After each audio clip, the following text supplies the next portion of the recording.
ये सारा कुछ इन्होंने एक आदमी को काबू करने के लिए, दीवार से लगाने के लिए किया, जिसका नाम इमरान खान है।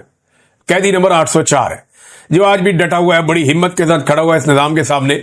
उसको जाके पीटीआई वालों ने कहा कि जनाब आप मुज़ाकरात करें, कोई डील शील आपकी करवा देते हैं। तो उसने पीटीआई वालों को जलील किया।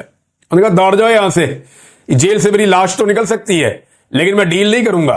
मैंने नहीं नवाज शरीफ बनना, मैंने आसिफ अली जरदारी नहीं बनना, मैंने डील नहीं करनी। बेनजीर ने एनआरओ लिया था, मैंने नहीं लेना। मैंने इनका मुकाबला करना है, मुल्क की खातिर बैठ के बात करूंगा।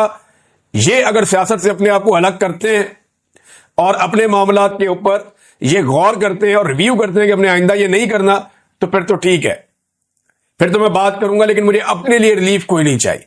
मैंने किसी किस्म की डील नहीं करनी। और यही वजह है कि उसकी पॉपुलैरिटी दिन रात बढ़ती चली जा रही है।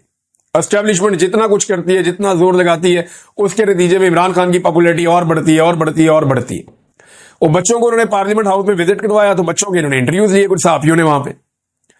उनसे पूछा, बच्चों आप क्या बनना चाहोगे, कौन सा लीडर पसंद है, किस जमात में आना पसंद करोगे, आपको किसकी कारकर्दगी। वो सारे इमरान खान और पीटीआई, अंदाजा करें आप। बल्कि बच्चों से जब ये पूछा गया कि इमरान खान अच्छा है या पीटीआई, तो लोगों ने फिर भी बच्चों ने कहा जी इमरान खान अच्छा है। तो इमरान खान की मकबूलियत वहां पहुंच गई है।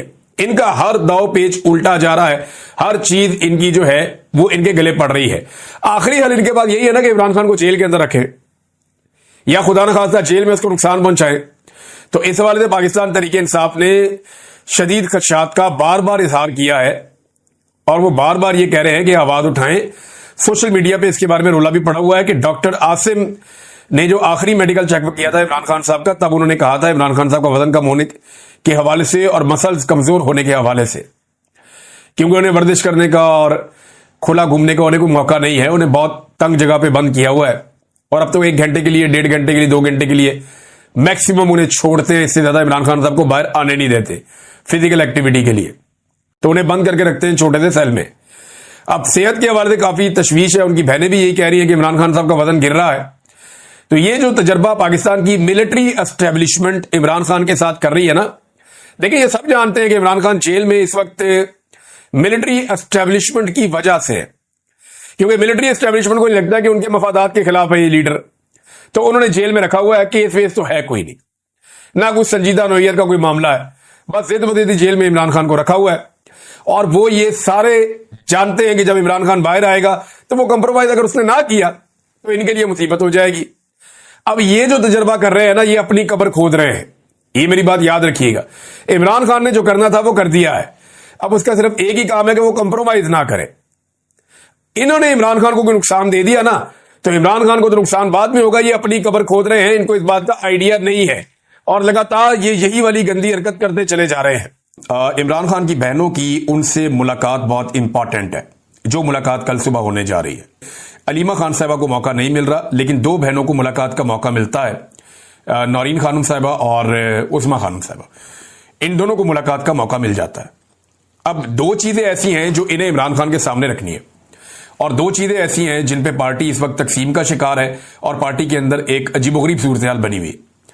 देखिए जो 2 चीजें हैं वो क्या हैं वो मैं आपको भी बता देता हूं। और मेरी अभी पाकिस्तान तहरीक इंसाफ के बड़े इंपॉर्टेंट लोग जो इमरान खान साहब से मिलते रहे, उन लोगों से मेरी बात हुई है। मैं नाम नहीं ले सकता, मैं नाम लूंगा उनके लिए प्रॉब्लम हो जाएगी, क्योंकि इस वक्त वहां पे एक जंग लगी हुई है। तो मुझे मेरे सोर्स ने यह बताया कि वो 2 चीजें कौन सी हैं जो इमरान खान के सामने 100% रखी जाएंगी और अगर इसके पीछे एस्टेब्लिशमेंट है तो फिर कल इमरान खान साहब की उनकी बहनों से मुलाकात रोकी जाएगी, कोशिश की जाएगी। लेकिन चले मैं आपको यह बता देता हूं कि इमरान खान साहब की बहनों की मुलाकात में कौन सी 2 चीजें होनी है उसके ऊपर बाद में आते हैं। लेकिन पहले ये देखें, आपके कुछ लोग पाकिस्तान तहरीक इंसाफ पे सोशल मीडिया पे इल्जाम लगा रहे हैं कि इस वक्त ये सोशल मीडिया हुकूमत के खिलाफ तहरीक चलाने की बजाय पाकिस्तान तहरीक इंसाफ के अंदर जो है वो इख्तलाफात पैदा हो रहे हैं, या वो पाकिस्तान तहरीक इंसाफ के लोगों के ऊपर तनकीद कर रहा है। आप सिर्फ 48 घंटे पीछे चले जाएं, सब कुछ नॉर्मल चल रहा था, हर चीज नॉर्मल थी। पाकिस्तान तहरीक इंसाफ का सोशल मीडिया पूरी कंपेन चला रहा था आने वाली तहरीक के लिए, तहरीक का मोमेंटम बन रहा था। बलूचिस्तान में 2 बहुत बड़े एहतजाज हुए, लोग निकले इमरान खान से एकजहती के लिए।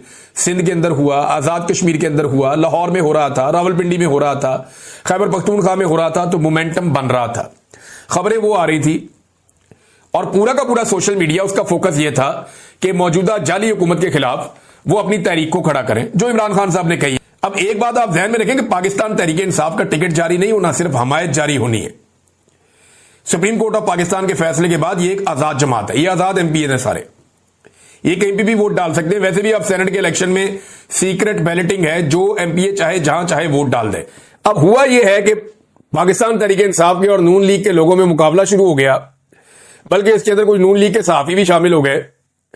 दूसरी जानिब पाकिस्तान तहरीक इंसाफ के जो हमायती सहाफी हैं वो भी शामिल हो गए, और इसके साथ सवाल जवाब शुरू हो गए। बेशुमार सवाल पूछे, लेकिन हैरत अंगेज तौर पर मैं देख रहा था कि इसके ज्यादा जवाब वो हैं जो पाकिस्तान तहरीक इंसाफ को सूट करते हैं। वजह यह है कि जमीनी हकायक जितने भी हैं वो ये साबित कर रहे हैं गुज़िश्ता चंद सालों में कि ज्यादती पाकिस्तान तहरीक इंसाफ के साथ हुई है, और ज्यादती करने वाली जमातें PMLN या मौजूदा एस्टेब्लिशमेंट ये लोग हैं। अब इसके ऊपर इल्जाम लग रहा है, कोई कह रहे हैं पता नहीं ये कोई पाकिस्तान तहरीक इंसाफ का कोई कारकुन है जो बैठा हुआ है, कोई PTI का कोई बानी रुकन है जो ये है, कोई कुछ कह रहा है, कोई कुछ कह रहा है, तो लोग मीम्स बना रहे हैं। नादरीन, कुछ दानिशवर हैं पाकिस्तान में, वो आज भी ये कहते हैं कि जरदारी और नवाज शरीफ ने फौज को दीवार के साथ लगा के सियासत से बाहर कर दिया था चार्टर ऑफ डेमोक्रेसी के बाद, लेकिन इमरान खान ने फौज को सियासत में, वो कहते हैं जी कि वापस रेलिवेंट कर दिया है। अब ये जो दानिशवर है ना, ये मेरे ख्याल में इमरान खान साहब के बुग़्ज़ में मुब्तला है और कोई वजह नहीं है।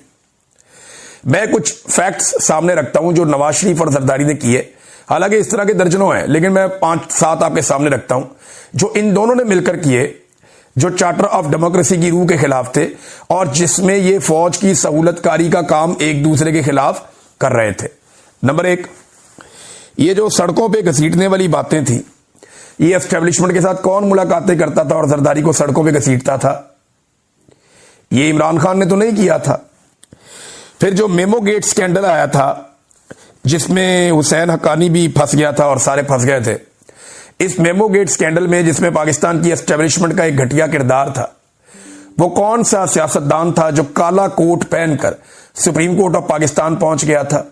नवाज शरीफ था ना, इमरान खान तो नहीं था। फिर मुंतखब वजीर आजम यूसुफ रजा गिलानी से इस्तीफा कौन मांग रहा था? नवाज शरीफ मांग रहा था ना, आज भी वीडियोस मौजूद हैं। जनरल कियानी को एक्सटेंशन किसने दी थी? जरदारी ने दी थी, और नवाज शरीफ ने सहूलतकारी की थी। इमरान खान तो तब असेंबली का हिस्सा ही नहीं था ना, तो फिर इमरान खान पे इल्जाम आप कैसे डाल सकते हैं? जनरल कियानी को सियासत में कौन लाया? यही लोग लेकर आए।